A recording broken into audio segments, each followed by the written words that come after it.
Guadalajara despertaba con el sonido característico de los vendedores ambulantes y el aroma de tortillas frescas que se esparcía por las calles.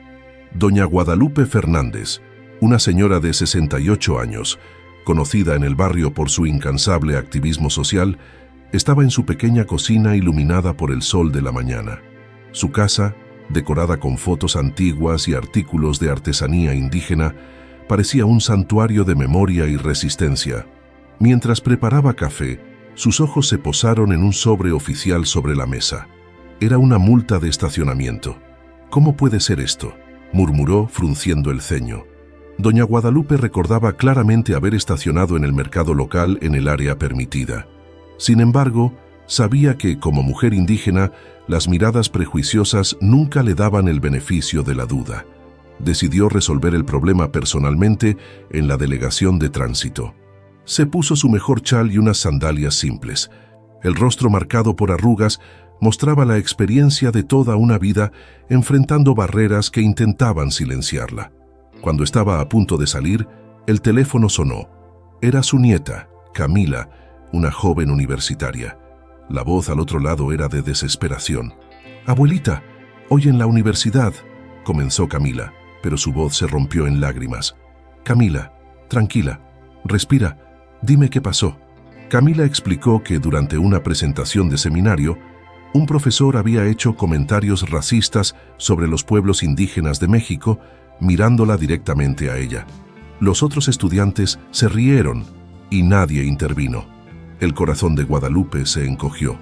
Esta lucha nunca termina, pensó, mientras consolaba a su nieta. «No te preocupes, mi niña, resolveremos esto juntas. Pero primero, tengo que ir a la delegación. Te llamaré más tarde». Al llegar a la delegación, doña Guadalupe fue recibida con miradas desinteresadas.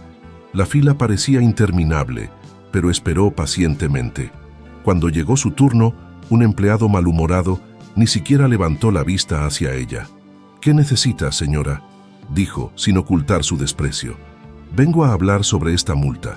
Creo que ha habido un error», respondió con firmeza. El hombre tomó el papel, lo leyó superficialmente y se lo devolvió. «No hay error.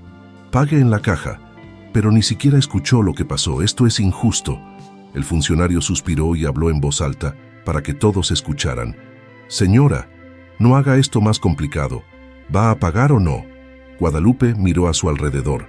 Notó cómo otras personas, en su mayoría de apariencia europea o vestidas de manera elegante, eran atendidas con cortesía. La humillación hirvió en su pecho. Alzó la voz, con la valentía que la vida le había enseñado. «Esto no es solo una multa.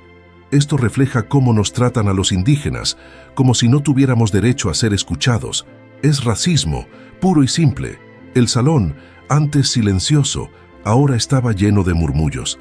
Algunas personas empezaron a grabar con sus teléfonos móviles. Una mujer se acercó. «Señora, tiene razón. A mi hijo también lo discriminaron por ser afrodescendiente». Pronto, otras voces se unieron. La indignación colectiva se apoderó de la sala y el empleado, visiblemente incómodo, llamó a un superior. Guadalupe no se detenía. Contaba historias de su vida, de cómo, desde niña, había enfrentado el prejuicio. Los presentes, que antes eran simples espectadores, ahora compartían sus propias experiencias. La sala de la delegación, que debía ser un lugar de fría burocracia, se había transformado en un espacio de resistencia. Una joven con un teléfono móvil dijo: «Señora, esto debe ser compartido. La gente necesita saber». Guadalupe asintió con una fuerza renovada. Mientras las personas salían para continuar con sus días, lo que había sucedido allí ya se estaba difundiendo en las redes sociales, prometiendo una repercusión que cambiaría vidas. Doña Guadalupe llegó a casa exhausta, pero con una sensación extraña en el pecho. No sabía si era alivio por haber enfrentado la injusticia o preocupación por las posibles consecuencias. Su teléfono sonó incesantemente durante la tarde, con mensajes y notificaciones de desconocidos. Un video de su discurso en la delegación se había vuelto viral. «Abuela, ¿estás en internet?», gritó Camila al teléfono, su tono mezclado entre orgullo y sorpresa. «¿Internet? ¿Qué quieres decir?». Alguien grabó todo lo que pasó en la delegación. Miles de personas están comentando, apoyándote. Guadalupe no entendía completamente la magnitud de lo que Camila describía, pero su corazón latió con fuerza al imaginar que su historia podía resonar con otros. Esa noche, mientras intentaba cenar, sonó el timbre de la puerta. Un hombre joven con una cámara esperaba afuera. «Buenas noches, señora Guadalupe. Soy periodista de un medio local. ¿Podemos hablar sobre lo que pasó hoy?» Ella dudó. Las cámaras nunca le habían gustado, pero recordó la voz de su nieta y las miradas de apoyo en la delegación. Tal vez este era el momento de alzar su voz por quienes no podían. «Pase, pero no tengo mucho tiempo», respondió con calma, invitándolo a la sala. El periodista encendió su grabadora y comenzó con preguntas simples. ¿Quién era ella? ¿Por qué decidió hablar? ¿Y qué quería lograr? Lo que pasó hoy no es un caso aislado. Los indígenas, los afromexicanos, todos enfrentamos discriminación diariamente. Hoy me tocó a mí. Mañana puede ser cualquiera. Esto tiene que cambiar, declaró, su voz firme, pero llena de emoción. El periodista agradeció su tiempo y prometió publicar la historia. Mientras salía, Guadalupe suspiró profundamente. Sabía que esta batalla apenas comenzaba. Al día siguiente, Camila enfrentaba su propio dilema. Las redes sociales también hablaban del incidente en su universidad. Algunos estudiantes la apoyaban, mientras que otros minimizaban lo ocurrido. En su clase, el profesor que había hecho los comentarios ofensivos actuó como si nada hubiera pasado. Cuando Camila levantó la mano para confrontarlo, el salón quedó en silencio. «Profesor, ayer hizo un comentario que considero inaceptable». El hombre sonrió despectivamente. «No sé de qué hablas, pero si te ofendí, lo siento. No fue mi intención». Camila sintió que su indignación crecía. No es suficiente. Este tipo de actitudes perpetúan el racismo en nuestra sociedad. Necesitamos cambios, empezando por reconocer el problema. Algunos compañeros la miraron con admiración. Otros murmuraron. Camila salió del aula sintiéndose aislada, pero decidida a no rendirse. Esa misma tarde, un mensaje inesperado llegó al celular de Guadalupe.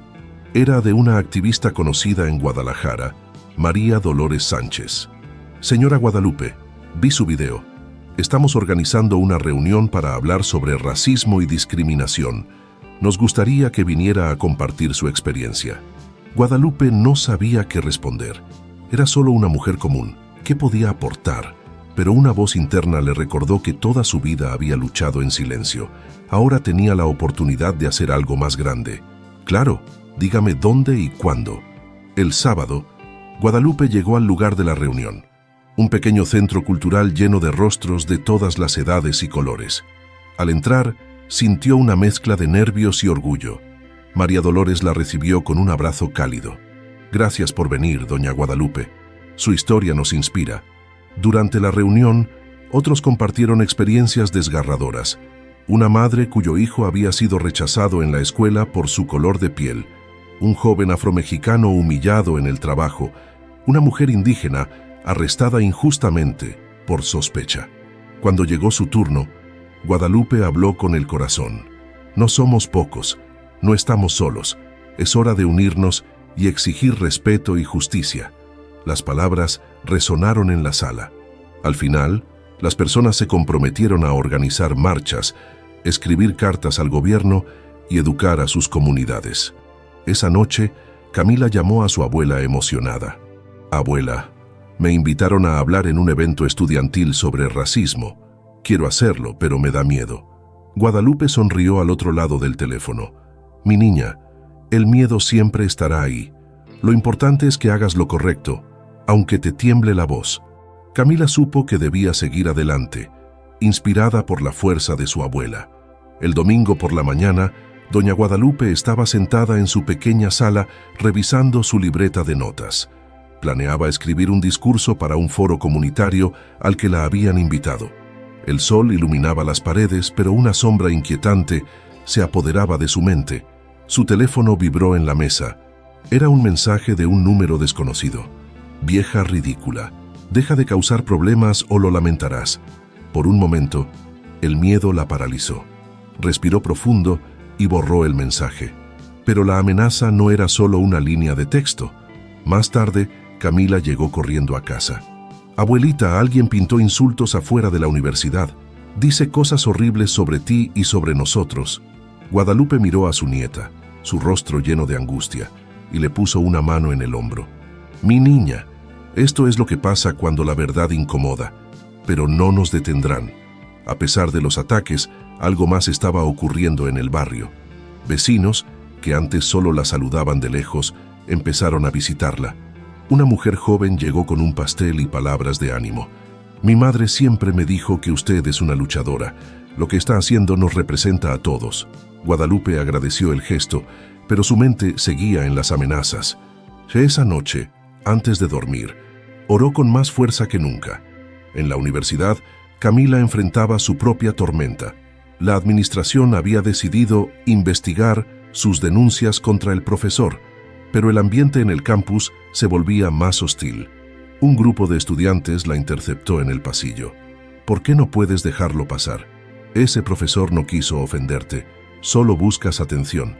Camila apretó los libros contra su pecho, sintiendo que las palabras la golpeaban como piedras. Pero recordó las enseñanzas de su abuela. «No estoy buscando atención, estoy buscando respeto». Las palabras no cambiaron las actitudes de los estudiantes, pero reafirmaron su determinación. Esa tarde, un grupo de compañeros, incluidos otros estudiantes indígenas, la buscó para ofrecerle apoyo. «Camila, queremos ayudarte. Esto no puede seguir así». Por primera vez en días, sintió que no estaba sola. El martes, mientras Guadalupe estaba en la tienda local, notó un alboroto en la calle. Al salir, vio a un grupo de personas caminando con pancartas. Decían cosas como «no al racismo» y «todos somos iguales». Guadalupe no podía creerlo. María Dolores, la activista que conoció en la reunión, estaba al frente. «Doña Guadalupe, esta marcha es para usted, para Camila, para todos los que han sufrido discriminación». Guadalupe sintió las lágrimas llenar sus ojos, pero las contuvo. Se unió a la marcha, avanzando entre aplausos y gritos de apoyo. Esa noche, mientras aún procesaba la emoción de la marcha, recibió otra llamada inesperada. «Buenas noches, señora Guadalupe. Soy Ana Torres y productora de un programa nacional. Queremos invitarla a nuestro show para hablar sobre su experiencia y lo que ha desatado». Guadalupe no estaba segura de querer exponerse aún más, pero sabía que esta era una oportunidad única para amplificar su mensaje. «Gracias. Acepto la invitación». La atención nacional trajo una ola de apoyo, pero también críticas feroces. En redes sociales, algunos la acusaban de exagerar, de inventar problemas donde no los había. Otros alababan su coraje, llamándola un ejemplo para el país. Camila, mientras tanto, había decidido hablar en el evento estudiantil a pesar de los nervios. Esa noche, en su habitación, llamó a su abuela. «Abuelita, estoy asustada. ¿Qué pasa si me abuchean?» «Mi niña, no tienes que preocuparte por los que no quieren escuchar. Habla para quienes necesitan saber que no están solos». Esa frase quedó grabada en Camila, y cuando llegó el día del evento, subió al escenario con la voz temblorosa, pero el corazón firme. Guadalupe pasó la noche en vela, preparando mentalmente lo que diría en el programa de televisión. Sabía que cada palabra sería analizada, celebrada o atacada. Antes del amanecer, salió al patio trasero con una taza de café en las manos. La brisa fresca le recordaba los días de su juventud en el pueblo donde creció, un lugar donde sus raíces indígenas no eran motivo de vergüenza, sino de orgullo. Recordó a su madre, una mujer fuerte que trabajaba incansablemente en los campos, y a su padre, quien le enseñó a hablar con el corazón. «Si estás firme en lo que crees, nadie puede derrumbarte», solía decirle. Esa frase ahora resonaba con fuerza en su mente. Más tarde, al llegar al estudio de televisión, se encontró con un ambiente completamente diferente al de su humilde barrio. Las luces brillaban intensamente, y el bullicio de las personas corriendo con cámaras y micrófonos era abrumador. Una joven asistente la guió hasta el camerino, donde una maquilladora comenzó a arreglarla. «Usted es increíblemente valiente, señora Guadalupe», dijo la maquilladora mientras le aplicaba un poco de base. Muchas de nosotras la admiramos. Guadalupe agradeció con una sonrisa tímida, sin dejar de preguntarse si realmente estaba lista para lo que vendría. Cuando finalmente se sentó frente a las cámaras, la presentadora, Ana Torres, le dio una cálida bienvenida. Señora Guadalupe, su historia ha tocado el corazón de millones. Cuéntenos, ¿qué la llevó a hablar ese día en la delegación? Guadalupe respiró hondo y miró directamente a la cámara. Hablo porque estoy cansada. Cansada de que nos traten como ciudadanos de segunda clase. Cansada de ver cómo se burlan de nuestras tradiciones, de nuestra piel, de nuestra historia. Ese día no fue solo una multa. Fue un recordatorio de todas las veces que nos han hecho sentir invisibles. El estudio quedó en silencio y Ana Torres asintió con seriedad. ¿Qué mensaje le daría a quienes enfrentan el mismo tipo de discriminación? Guadalupe se inclinó hacia adelante. Que no se callen, que no acepten el silencio como respuesta. Somos muchos y juntos somos más fuertes de lo que creemos. Mientras el programa continuaba, las redes sociales se llenaron de mensajes. Algunos la llamaban heroína, otros seguían atacándola. Guadalupe permaneció impasible.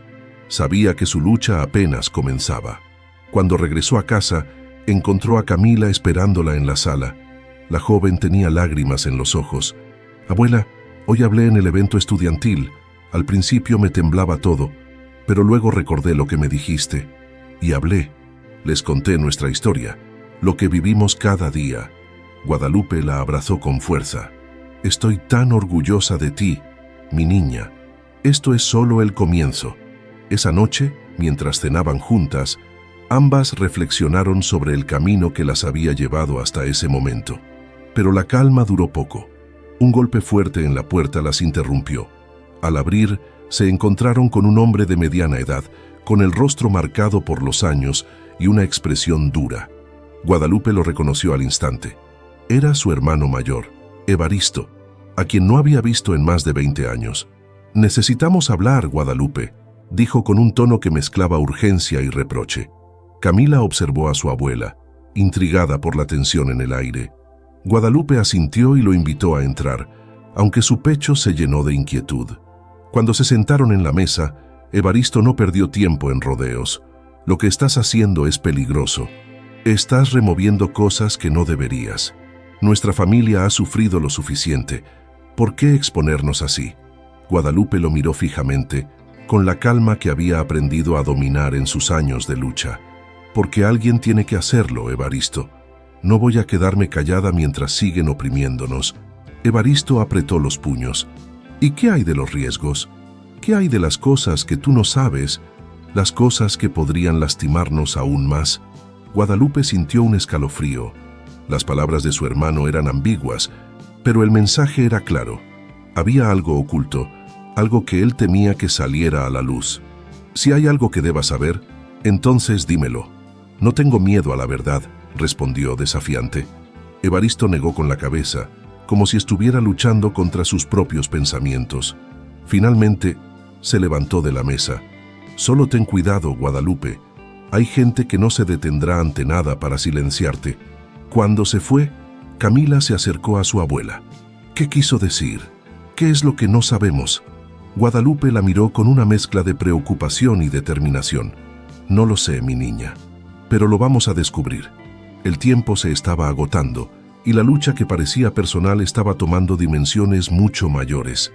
Esa noche, después de la visita de Evaristo, Guadalupe no pudo conciliar el sueño. Sus palabras resonaban en su mente, cada vez más inquietantes. Había algo en su tono que no solo transmitía preocupación, sino también miedo. Miró el reloj en la mesita de noche. Eran las 3 de la madrugada. Decidió levantarse y revisar una vieja caja de recuerdos que guardaba en su armario. La caja contenía fotografías de su infancia, cartas que intercambió con su madre cuando era joven y un cuaderno lleno de anotaciones sobre historias familiares. Mientras repasaba las páginas amarillentas, encontró algo que la hizo detenerse. Una carta sin terminar, escrita por su padre poco antes de morir. En ella hablaba de una injusticia que había enfrentado, pero el texto se interrumpía abruptamente, como si nunca hubiera tenido la oportunidad de terminarlo. Guadalupe sintió una mezcla de tristeza y curiosidad. ¿Es esto a lo que Evaristo se refería?, pensó, pero antes de seguir investigando, decidió guardar la carta. Sabía que necesitaría todas sus fuerzas para enfrentar el día siguiente. Por la mañana, Camila también parecía afectada por los acontecimientos de la noche anterior.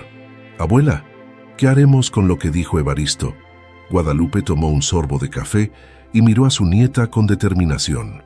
«Mi niña, no podemos dejar que el miedo nos detenga, pero tampoco podemos ignorarlo. Vamos a buscar respuestas». En ese momento, el sonido de una notificación en el teléfono de Camila rompió el silencio. Era un mensaje de uno de los estudiantes que la apoyaban en la universidad. «Camila, tienes que ver esto. El profesor que te humilló ha publicado un comunicado diciendo que fuiste tú quien lo atacó. Está tratando de voltear la situación». Camila apretó los labios con frustración. «No puedo creerlo. Ahora intenta hacerse la víctima». Guadalupe puso una mano sobre la suya. «Esto es lo que hacen los cobardes cuando se sienten expuestos. No estás sola en esto, mi niña». Mientras tanto, en el barrio, los rumores sobre Guadalupe y su creciente notoriedad comenzaban a dividir a la comunidad. Algunas personas la apoyaban incondicionalmente, mientras que otras la criticaban por traer problemas y llamar demasiado la atención. Esa tarde, mientras compraba en el mercado, una mujer mayor la confrontó. «Guadalupe, ¿no te das cuenta de que esto solo está empeorando las cosas para todos nosotros? Ahora nos miran más que nunca, pero no con respeto, sino con odio». Guadalupe respiró hondo antes de responder. «Si no enfrentamos el odio ahora, ¿cuándo? ¿Cuántas generaciones más tienen que sufrir lo que nosotros sufrimos?». La mujer no respondió, pero su expresión mostraba tanto temor como resignación. Al regresar a casa, Guadalupe encontró un sobre anónimo en su buzón. Lo abrió con manos temblorosas y descubrió una serie de documentos fotocopiados. Eran reportes policiales de hace más de 40 años, relacionados con un caso de desalojo forzado en un pueblo cercano. Uno de los nombres en los documentos era el de su padre. «Esto no puede ser una coincidencia», murmuró para sí misma. Camila, que la observaba desde la puerta, se acercó. «¿Qué es, abuela?». Guadalupe le mostró los papeles. Algo pasó en el pasado, algo que ha estado enterrado todo este tiempo. Y parece que alguien no quiere que lo descubramos. Esa noche, mientras ambas intentaban descifrar el contenido de los documentos, alguien golpeó la puerta con fuerza. Guadalupe y Camila se miraron alarmadas. Cuando abrieron, encontraron a Evaristo, empapado por la lluvia, con una expresión de desesperación en el rostro. «Guadalupe, tienes que parar. Esto no es solo sobre ti.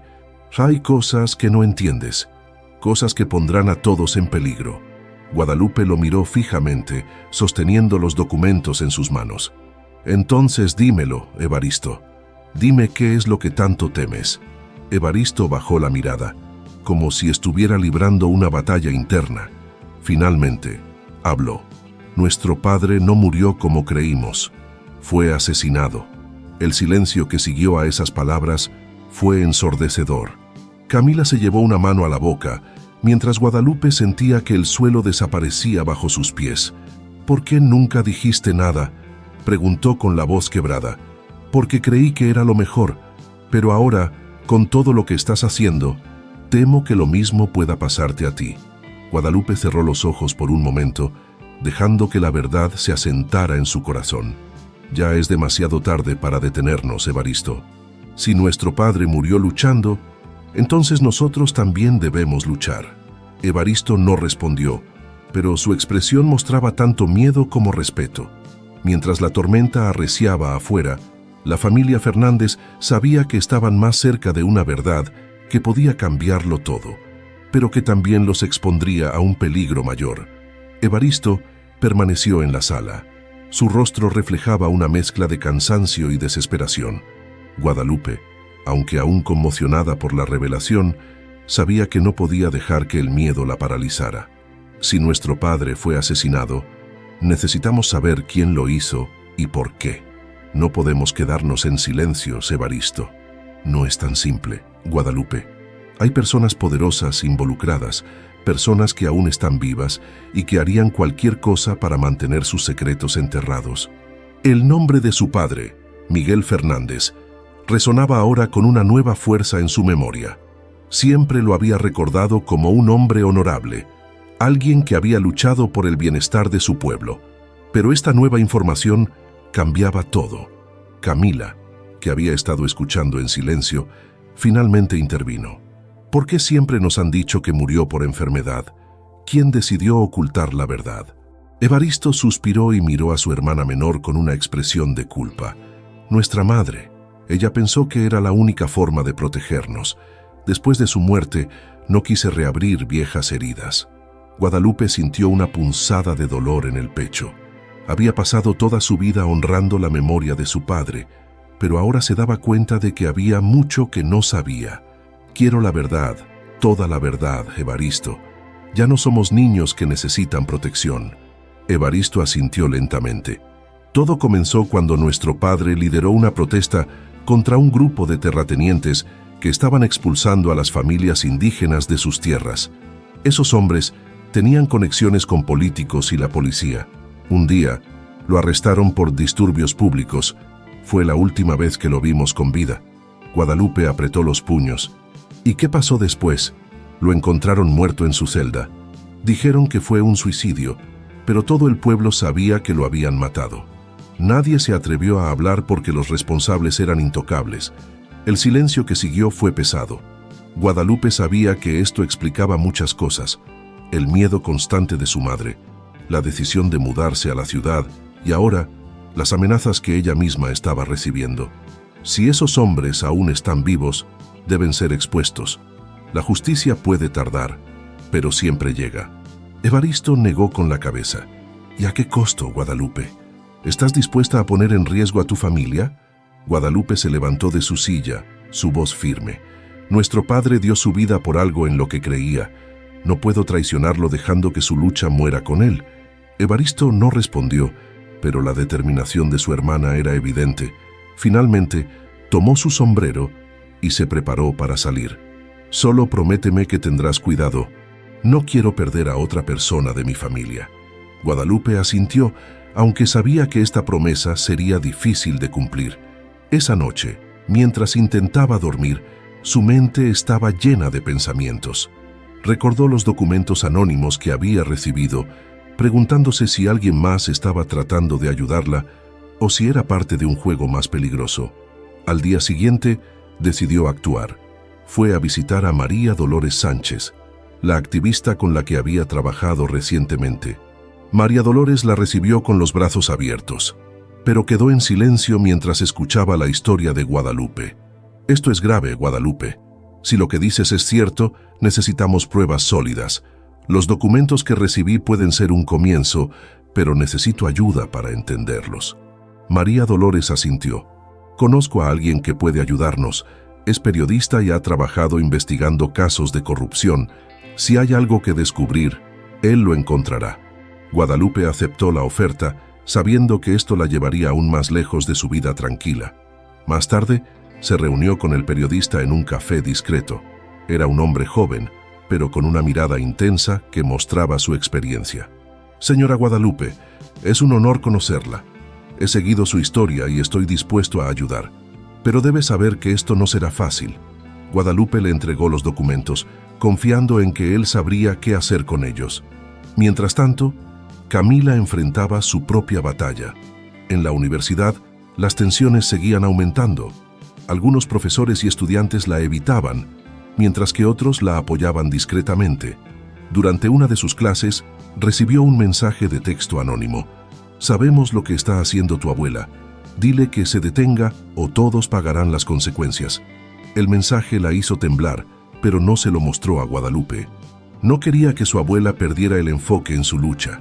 Esa noche, sin embargo, Camila no pudo ocultar su preocupación. Mientras cenaban, Guadalupe notó que su nieta estaba más callada de lo habitual. «Mi niña, ¿qué te preocupa?» Camila intentó esquivar la pregunta, pero finalmente cedió. «Me preocupa que todo esto sea demasiado para nosotras, abuela. Las amenazas, las miradas, los comentarios, es como si estuviéramos solas en esto. Guadalupe tomó la mano de Camila y la miró con ternura. Nunca estamos solas, mi niña. Cada vez que hablamos, cada vez que luchamos, inspiramos a otros a unirse. No podemos detenernos ahora. Camila asintió, aunque en el fondo seguía sintiendo un nudo de miedo en su estómago. A medida que la noche avanzaba, ambas sabían que la lucha apenas estaba comenzando y que los días por venir serían decisivos para descubrir la verdad y enfrentar las consecuencias de sus acciones. Los días siguientes fueron un torbellino de emociones. El periodista, cuyo nombre era Javier Ortega, había comenzado a trabajar con los documentos que Guadalupe le entregó. Aunque la información estaba fragmentada, Javier descubrió conexiones entre los antiguos terratenientes mencionados en los archivos y políticos activos en el gobierno actual. Una tarde, mientras Guadalupe regresaba del mercado, encontró a Javier esperándola en la puerta de su casa. «Señora Guadalupe, he encontrado algo importante. ¿Podemos hablar?» Camila, que había estado revisando su correo en la sala, también se unió a la conversación. Javier desplegó un sobre con más documentos y comenzó a explicar. Los terratenientes responsables del desalojo forzoso y, posiblemente, del asesinato de su padre, usaron sus conexiones para ganar contratos del gobierno. Algunos de ellos aún tienen influencia política, incluso controlan partes de la policía local. Esto es más grande de lo que imaginamos. Guadalupe asintió con gravedad. Si tienen tanto poder, ¿cómo los enfrentamos? Publicando esta información. Si hacemos suficiente ruido, será imposible que lo ignoren, pero debemos prepararnos para las repercusiones. Esa noche, mientras Javier trabajaba en el artículo, Guadalupe sintió una mezcla de orgullo y miedo. Sabía que la verdad debía salir a la luz, pero no podía ignorar el peligro que esto representaba para ella y su familia. A la mañana siguiente, mientras caminaba hacia la tienda, sintió que alguien la seguía. Miró discretamente por encima del hombro y vio a un hombre en un coche estacionado, observándola. Guadalupe apretó el paso y entró en la tienda, tratando de mantener la calma. Esa misma tarde, un mensaje llegó al teléfono de Camila. Última advertencia. Si no se detienen, se arrepentirán. Camila mostró el mensaje a Guadalupe, quien, aunque preocupada, mantuvo la compostura. No pueden intimidarnos, mi niña. Esto solo demuestra que tienen miedo de lo que podemos revelar, pero la tensión continuaba creciendo. Esa noche, alguien lanzó una piedra contra la ventana de su casa, rompiéndola. Cuando Camila salió corriendo, encontró un papel atado a la piedra. «Deja esto o serán las últimas ventanas que rompan». Guadalupe recogió el papel y lo guardó. «No vamos a ceder. Si quieren asustarnos, tendrán que intentarlo mucho más». Sin embargo, sabía que no podían enfrentar esto solas. Al día siguiente, Guadalupe contactó a María Dolores y le explicó lo que estaba ocurriendo. «Necesitamos apoyo, María. No podemos permitir que nos silencien». María Dolores, siempre solidaria, organizó una reunión de emergencia con otras activistas y líderes comunitarios.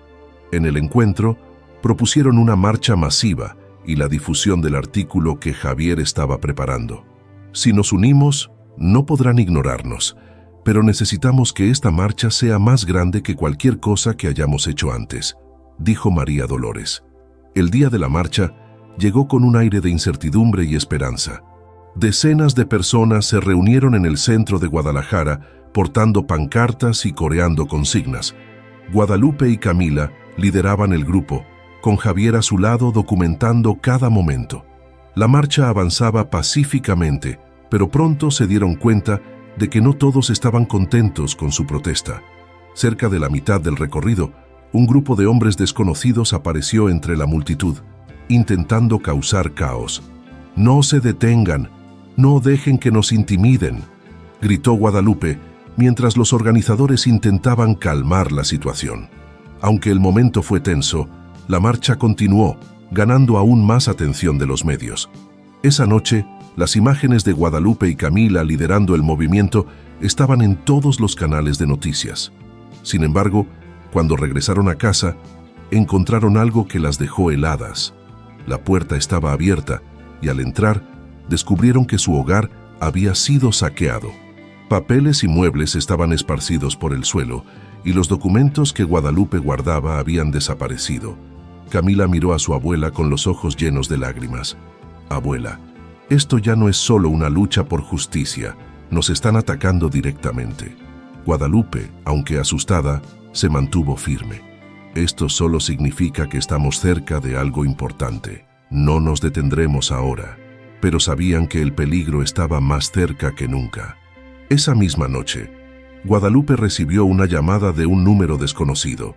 Señora Fernández, sabemos quién es usted y lo que está haciendo. Si sigue adelante, será la última vez que tenga esta conversación. Guadalupe colgó el teléfono con las manos temblorosas, pero su determinación seguía intacta.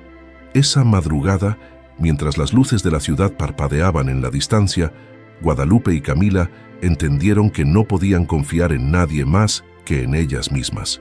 La lucha por la verdad y la justicia no era solo suya. Ahora representaban a todos aquellos que habían sido silenciados. Sabían que lo peor estaba por venir, pero estaban listas para enfrentarlo juntas. Al amanecer, Guadalupe y Camila comenzaron a recoger los escombros que los intrusos habían dejado en su casa. Mientras reorganizaban lo que podían, Javier llegó apresuradamente con su laptop bajo el brazo. Señora Guadalupe, esto es grave. El artículo que estaba preparando fue filtrado antes de que pudiera publicarlo en el periódico. Ahora hay una campaña en las redes sociales que intenta desacreditarlo. Guadalupe suspiró profundamente, sosteniendo entre las manos una fotografía familiar que había caído al suelo durante el allanamiento. Siempre intentarán callarnos, Javier, pero ya hemos llegado demasiado lejos. ¿Qué podemos hacer? Javier encendió su computadora y les mostró las publicaciones. Los comentarios estaban llenos de odio, acusando a Guadalupe de ser una mentirosa y manipuladora. Algunos incluso compartían fotos alteradas para burlarse de ella. No podemos ignorarlo, dijo Javier, pero tampoco podemos dejar que nos desvíen. Necesitamos un espacio donde la verdad sea innegable. María Dolores llamó en ese momento. Guadalupe, he conseguido que un canal de televisión local haga una entrevista en vivo contigo y con Camila. Quieren escuchar de primera mano lo que está pasando. Guadalupe aceptó, aunque sabía que exponerse más solo aumentaría los riesgos. Por la tarde, mientras se preparaban para salir hacia el canal, Evaristo llegó de improviso. Su rostro estaba tenso y sus palabras salieron apresuradas. Guadalupe, ¿estás segura de que quieres seguir con esto? Hay rumores de que te están siguiendo, que no se van a detener hasta destruirte. Guadalupe lo miró con firmeza. Ya intentaron destruirnos antes, Evaristo. No lo lograron entonces y no lo lograrán ahora. Evaristo apretó los labios, incapaz de responder. Finalmente, asintió. Solo ten cuidado, llegaron al canal poco antes del atardecer. El ambiente era tranquilo, pero Guadalupe no podía evitar sentir un nudo en el estómago. La sala de grabación estaba lista y la periodista la recibió con una sonrisa comprensiva. Señora Guadalupe, Camila, gracias por estar aquí. Sabemos que esto no ha sido fácil para ustedes. La entrevista comenzó con preguntas sobre los desalojos del pasado y la lucha de Miguel Fernández, el padre de Guadalupe. Camila, aunque inicialmente nerviosa, habló con elocuencia sobre su experiencia en la universidad y cómo la discriminación aún afectaba a las nuevas generaciones. Esto no es solo nuestra historia, dijo Camila, mirando directamente a la cámara. Es la historia de miles de personas que han sido ignoradas, silenciadas y despojadas de sus derechos. Guadalupe continuó, relatando cómo las amenazas no la habían detenido. Hemos sido tratados como si no perteneciéramos aquí, como si nuestras raíces fueran una carga. Pero nuestras raíces son lo que nos da fuerza, y no nos vamos a callar. Cuando terminó la entrevista, el equipo de producción las aplaudió. Pero mientras regresaban a casa, la sensación de peligro era palpable. Esa noche, mientras Javier analizaba más documentos en su oficina, recibió un mensaje encriptado en su correo. Era un archivo que contenía pruebas contundentes, registros de reuniones entre los terratenientes y funcionarios del gobierno, e incluso recibos de pagos ilegales. Javier llamó a Guadalupe de inmediato. Señora Guadalupe, tenemos lo que necesitamos para desenmascararlos, pero necesitamos más apoyo. Esto ya no es solo un artículo, es una denuncia pública. Guadalupe pensó en su padre y en todo lo que había sacrificado. Sabía que no podía dar marcha atrás. Entonces hagámoslo, Javier. Que todos sepan la verdad. Al día siguiente, organizaron una conferencia de prensa con la ayuda de María Dolores. Decenas de periodistas locales y nacionales acudieron, atraídos por la creciente atención al caso. Guadalupe subió al estrado con Camila a su lado, sosteniendo una carpeta llena de documentos.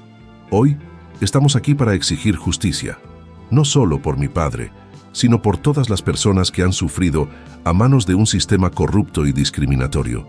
Los flashes de las cámaras iluminaban su rostro mientras hablaba. Camila tomó el micrófono, su voz resonando con fuerza.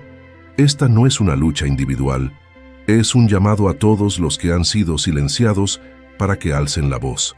Pero en medio de la conferencia, un grupo de hombres entró al salón. Uno de ellos, con un traje caro y una mirada intimidante, se acercó al estrado. Señora Fernández, ¿sabe usted el riesgo que corre al acusar a personas inocentes sin pruebas? Guadalupe no se inmutó. Las pruebas están aquí y las verá todo el país. Si usted es inocente, no tiene nada que temer. El hombre sonrió con frialdad antes de marcharse, pero su presencia era una advertencia. La lucha estaba lejos de terminar y los verdaderos responsables estaban dispuestos a todo para protegerse. Esa noche, mientras revisaban los eventos del día, Camila miró a su abuela con preocupación. Abuela, ¿y si esto no es suficiente? Guadalupe tomó su mano y la apretó con fuerza. Siempre hay que empezar por algo, mi niña. Y este es solo el principio. Ambas sabían que los días siguientes serían cruciales, pero también que ya no estaban solas. La verdad comenzaba a salir a la luz y con ella una esperanza renovada. En los días siguientes a la conferencia de prensa, la noticia se había convertido en un tema candente en los medios. Las revelaciones sobre los terratenientes y las conexiones políticas comenzaron a generar debate en las redes sociales y programas de televisión. Mientras tanto, Guadalupe y Camila intentaban mantener la calma en medio de la tormenta. Una noche, mientras cenaban juntas, Javier llegó a la casa con una expresión grave. Necesitamos hablar. He recibido información de una fuente anónima, pero también me han advertido que ustedes están en peligro inminente. Guadalupe dejó su cuchara a un lado, su mirada fija en Javier. ¿Qué clase de información?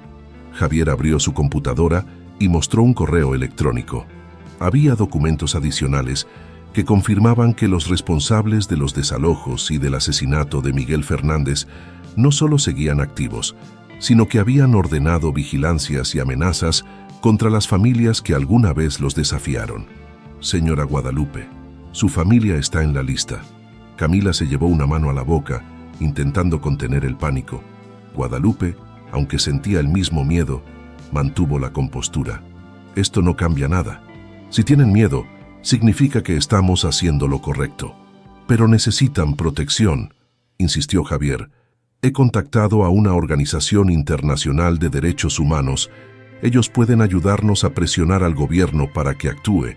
Esa misma noche, María Dolores organizó una reunión de emergencia con otros activistas. En un pequeño salón comunitario, las paredes vibraban con las voces de quienes debatían sobre cómo proceder. No podemos retroceder ahora, dijo María Dolores, pero debemos ser inteligentes. Esto ya no es solo una lucha local. Necesitamos aliados en todas partes. Entre los presentes estaba un abogado que se ofreció a representar a Guadalupe y a las familias afectadas. Si esto llega a los tribunales, necesitaremos toda la evidencia y apoyo posible, pero sepan que será un proceso largo y peligroso. Guadalupe asintió. No importa cuánto tarde, estamos listos. A la mañana siguiente, Camila decidió regresar a la universidad, a pesar de las tensiones. Algunos estudiantes la miraban con desdén, pero otros se acercaron a mostrarle su apoyo. Mientras caminaba hacia su clase, recibió un mensaje de un número desconocido. Sabemos dónde vives, detente ahora. El miedo la paralizó por un momento, pero recordó las palabras de su abuela. Respiró hondo y guardó el teléfono. No se dejaría intimidar. Esa tarde, mientras Guadalupe y Javier revisaban más documentos, La casa volvió a ser atacada. Esta vez, una botella con un líquido inflamable fue lanzada contra la pared exterior. El fuego fue pequeño y pudo ser controlado rápidamente, pero el mensaje era claro. Estaban dispuestos a todo. La policía llegó poco después, pero los agentes parecían más interesados en minimizar el incidente que en investigar. Señora Fernández, probablemente fue solo un grupo de vándalos. No hay nada de qué preocuparse, dijo uno de los oficiales con evidente desinterés. Guadalupe los miró con desdén. Esto no es un acto aislado. Ustedes lo saben, pero prefieren ignorarlo. Esa noche, mientras el humo del ataque aún impregnaba el aire, Guadalupe se reunió con Camila y Javier en la sala. No podemos quedarnos aquí. Si quieren asustarnos, lo han logrado, pero no nos rendiremos. Tengo un lugar seguro donde pueden quedarse, dijo Javier. Solo será temporal, pero al menos podrán descansar y estar a salvo mientras seguimos trabajando en el caso. Al día siguiente, empacaron lo esencial y se trasladaron a una pequeña casa en las afueras de la ciudad. Camila no podía evitar sentir que estaban huyendo, pero su abuela la tranquilizó. Esto no es huir, mi niña. Es una pausa para tomar más fuerza. Mientras tanto, las redes sociales seguían encendidas. La entrevista en televisión, las imágenes de la marcha y las pruebas presentadas en la conferencia de prensa habían generado un movimiento nacional. Personas de todo el país compartían sus propias historias de discriminación y abuso. Algunos grupos incluso comenzaron a organizar manifestaciones en otras ciudades. Sin embargo, no todos los mensajes eran de apoyo. Las amenazas continuaban llegando, y Javier temía que los responsables estuvieran planeando algo más grande. Una tarde, mientras revisaba su correo, Javier recibió un video anónimo. Al abrirlo, su rostro se llenó de preocupación. Señora Guadalupe, debe ver esto. En el video, un hombre encapuchado advertía que si el artículo seguía circulando, habría consecuencias graves. Detrás de él se veía a un grupo de personas con armas. Esto no es solo una amenaza, es una declaración de guerra. Guadalupe miró el video con calma, aunque su corazón latía con fuerza. Si creen que nos rendiremos, no me conocen. Javier apagó la computadora y miró a ambas mujeres. Necesitamos movernos rápido. Con el apoyo de la organización internacional, podemos llevar este caso a un nivel que ellos no puedan controlar. Guadalupe asintió. Entonces hagámoslo. La lucha estaba lejos de terminar, pero sabían que cada paso que daban los acercaba más a la verdad. Ahora, más que nunca, debían mantenerse firmes, porque el peso de la justicia recaía sobre sus hombros.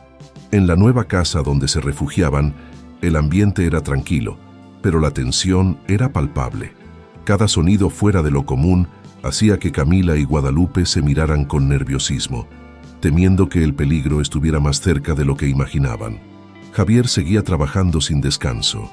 Había contactado a medios internacionales, compartiendo parte de las pruebas y asegurándose de que, si algo les sucedía, la historia no quedaría en el olvido.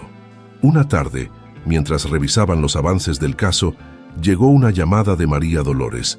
Guadalupe, hemos conseguido una reunión con una comisión de derechos humanos. Quieren escuchar tu testimonio y analizar las pruebas. Esto podría cambiar todo. Guadalupe aceptó sin dudar. Sabía que esta era una oportunidad crucial para hacer que sus voces fueran escuchadas en un nivel más alto. Sin embargo, también sabía que los responsables no se quedarían de brazos cruzados. Mientras tanto, en la universidad, Camila enfrentaba una nueva ola de hostigamiento. Habían colocado carteles con insultos dirigidos hacia ella y su familia. Aunque varios compañeros intentaron quitarlos, el mensaje había quedado claro. No todos apoyaban su lucha. Esa noche, cuando Camila regresó a la casa segura, encontró a su abuela sentada en la sala con la mirada perdida. ¿Qué piensas, abuela?, preguntó Camila, sentándose a su lado. Guadalupe tardó unos segundos en responder. Pienso en tu abuelo, en lo que él habría hecho en este momento. Siempre decía que el miedo solo es útil si nos empuja a actuar, no a escondernos. ¿Tú tienes miedo?, preguntó Camila en voz baja. Guadalupe sonrió levemente. Claro que sí, mi niña, pero no dejaré que me controle. Esa conversación quedó grabada en la mente de Camila. En los días siguientes, Se dedicó a escribir un ensayo sobre la lucha contra la discriminación, inspirada por las palabras de su abuela. Decidió presentarlo en un concurso nacional, sabiendo que esta era otra forma de alzar su voz. Mientras tanto, Javier logró coordinar la reunión con la Comisión de Derechos Humanos en la Ciudad de México.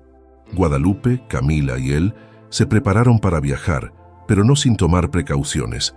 Sabían que este viaje sería riesgoso. El día antes de partir, recibieron un paquete sin remitente. Dentro había fotografías de Guadalupe y Camila tomadas en las últimas semanas.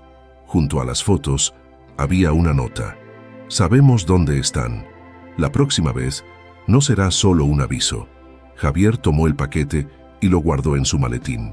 Esto solo confirma que estamos en el camino correcto.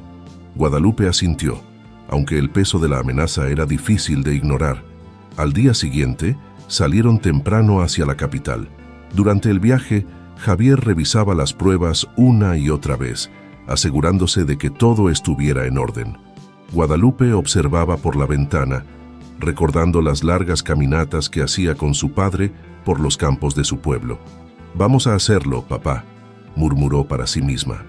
Al llegar a la reunión, fueron recibidos por un grupo de abogados y activistas. La sala estaba llena de documentos y computadoras, un reflejo de la seriedad con la que estaban abordando el caso. Guadalupe tomó asiento frente a la comisión y comenzó a hablar. Relató cada detalle de la lucha de su familia, desde los desalojos forzados hasta el asesinato de su padre. A medida que hablaba, podía ver la incredulidad y la indignación en los rostros de los presentes. «Esto no es solo mi historia», concluyó. «Es la historia de miles de personas que han sido ignoradas y silenciadas. Ya es hora de que algo cambie». La comisión prometió tomar medidas, pero Guadalupe sabía que esto no sería suficiente para detener a los responsables. Esa noche, mientras descansaban en un pequeño hotel, recibieron otra llamada anónima. Esta vez no hubo amenazas, solo una voz masculina que decía: «Están más cerca de lo que creen». Guadalupe colgó el teléfono y miró a Javier y Camila. Esto no termina aquí. Sabían que el siguiente paso sería decisivo. Con las pruebas en manos de la comisión y el apoyo de medios internacionales, el movimiento había tomado una fuerza inesperada. Pero también sabían que los responsables harían todo lo posible para proteger sus secretos. La lucha no solo era por justicia, sino también por sobrevivir. La mañana después de la reunión con la comisión, Guadalupe despertó con una sensación extraña, como si algo estuviera por suceder. Camila aún dormía, exhausta por los eventos recientes, mientras Javier revisaba sus correos en la pequeña mesa del hotel. «Señora Guadalupe, tenemos una respuesta preliminar de la comisión. Han aceptado investigar el caso formalmente. Esto es un gran paso». Guadalupe asintió, agradecida, pero no bajó la guardia. «Es un paso, sí, pero sabemos que esto solo hará que los responsables sean más agresivos». En ese momento, el teléfono de Javier sonó. La llamada era de María Dolores, quien tenía noticias preocupantes. «Guadalupe, alguien ha estado preguntando por ti en el barrio. Dicen que son periodistas, pero no parecen actuar como tal. Creo que están buscando algo más». Guadalupe cerró los ojos por un momento, dejando que las palabras se asentaran. «María, ten cuidado. Estas personas no se detendrán ante nada. Lo sé, pero tú también debes cuidarte. Esto se está complicando más de lo que imaginábamos». Mientras intentaban decidir su próximo movimiento, Camila despertó y se unió a la conversación.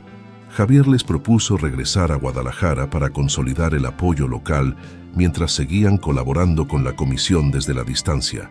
«Es un riesgo, pero creo que necesitamos estar en el lugar donde comenzó todo», explicó Javier. El viaje de regreso fue tenso. Guadalupe miraba por la ventana del coche, recordando cómo su padre siempre decía que la verdad era como el río. Podía tardar en salir a la superficie, pero nunca dejaba de fluir. Al llegar al barrio, encontraron a varias personas esperando frente a la casa de Guadalupe.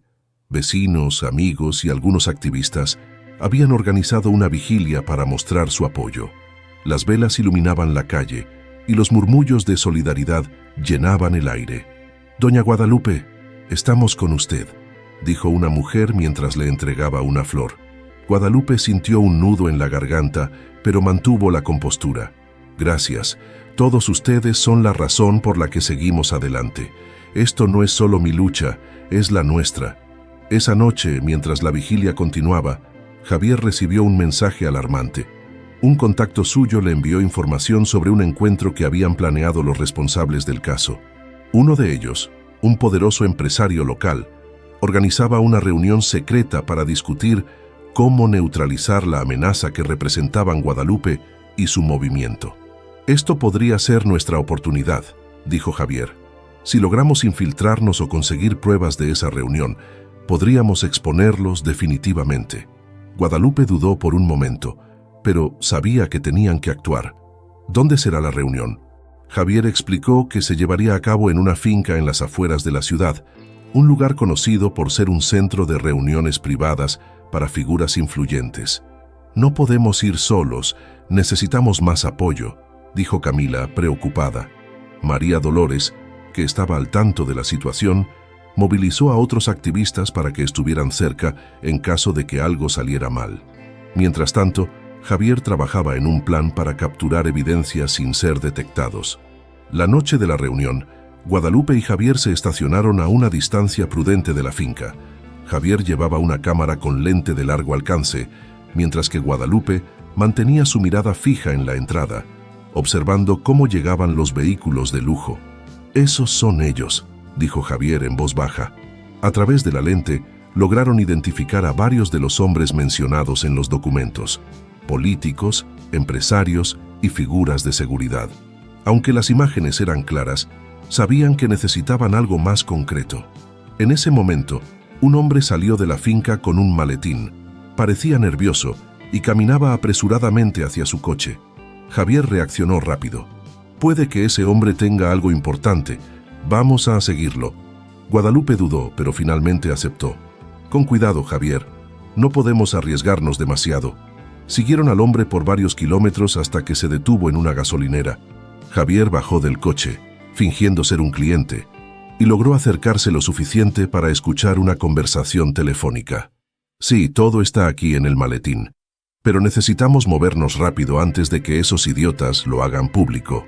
Esa frase fue suficiente para confirmar que el contenido del maletín era crucial. Javier volvió al coche y explicó la situación. «Esto podría ser lo que necesitamos para acabar con ellos». Guadalupe lo miró con determinación. «Entonces, tenemos que conseguirlo». La situación estaba en su punto más crítico y sabían que los días siguientes serían decisivos para su lucha. Con el maletín como su posible llave para abrir la puerta de la justicia, Guadalupe, Camila y Javier se prepararon para enfrentar el momento más peligroso de sus vidas. Esa noche, mientras el coche avanzaba lentamente por las calles oscuras de Guadalajara, Javier sostenía la cámara firmemente en sus manos. Había capturado parte de la conversación del hombre en la gasolinera, pero necesitaban algo más. Guadalupe, sentada en el asiento trasero junto a Camila, mantenía la mirada fija en el horizonte, reflexionando sobre lo que estaba por venir. «¿Qué haremos ahora, Javier?», preguntó Camila con nerviosismo. «El maletín es la clave», respondió. «Si podemos acceder a su contenido, podríamos obtener pruebas suficientes para presentar un caso sólido ante la Comisión y los medios internacionales». Guadalupe asintió lentamente. «Pero no podemos actuar sin cuidado. Si hacemos un movimiento en falso, no solo perderemos esta oportunidad, sino que podríamos ponernos en más peligro». Javier estacionó el coche en un lugar seguro y comenzó a revisar las imágenes capturadas esa noche. Entre las fotografías y el audio de la llamada, tenían material suficiente para demostrar que los responsables aún operaban con total impunidad. Sin embargo, necesitaban una estrategia. Esa misma madrugada, María Dolores llegó al lugar con un pequeño grupo de activistas. Todos estaban dispuestos a ayudar, pero también conscientes de los riesgos. «Hemos contactado a algunos periodistas independientes que están listos para publicar esta historia tan pronto como tengamos el maletín», explicó María Dolores. Guadalupe tomó la palabra. «Esto no se trata solo de nosotras. Si logramos exponerlos, será una victoria para todos los que han sido silenciados, pero debemos actuar con inteligencia». A la mañana siguiente, comenzaron a seguir discretamente al hombre del maletín. Descubrieron que lo guardaba en una oficina en el centro de la ciudad, protegida por un sistema de seguridad básico, pero efectivo. Javier propuso una infiltración para conseguir el contenido, pero Guadalupe tenía otra idea. No necesitamos robar nada. Si lo confrontamos directamente con las pruebas que ya tenemos, podría entregarlo por su propia voluntad. María Dolores levantó una ceja, sorprendida. ¿Crees que funcionará? No lo sé, admitió Guadalupe, pero prefiero enfrentar la verdad de frente que esconderme en las sombras. Esa misma tarde, Guadalupe y Javier se acercaron a la oficina del hombre. Camila se quedó en el coche, monitoreando la situación desde lejos. Guadalupe tocó la puerta con firmeza, y un guardia de seguridad lo recibió con desconfianza. Necesitamos hablar con su jefe. Es importante. El guardia dudó, pero finalmente los dejó entrar. Dentro, el hombre los esperaba con una mezcla de sorpresa y nerviosismo. ¿Qué hacen aquí?, preguntó, ajustándose el cuello de su camisa. Guadalupe colocó las fotografías y el audio grabados sobre la mesa. Sabemos lo que está haciendo. Y usted sabe que lo que tiene en ese maletín es crucial para exponer la verdad. El hombre miró las pruebas con el rostro pálido. No tienen idea de lo que están haciendo. Esto es más grande de lo que creen. Lo sabemos, respondió Guadalupe, con una voz firme pero tranquila. Y también sabemos que usted tiene una elección: seguir encubriendo a quienes nos han lastimado durante décadas o estar del lado correcto de la historia. El hombre dudó por un largo momento.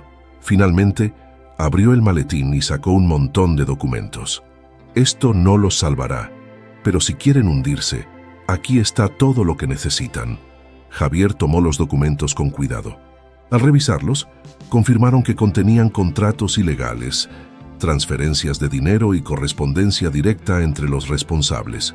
Esto será suficiente, dijo Javier, guardando los papeles en su mochila. Cuando salieron de la oficina, Camila los recibió con lágrimas en los ojos. ¿Lo lograron?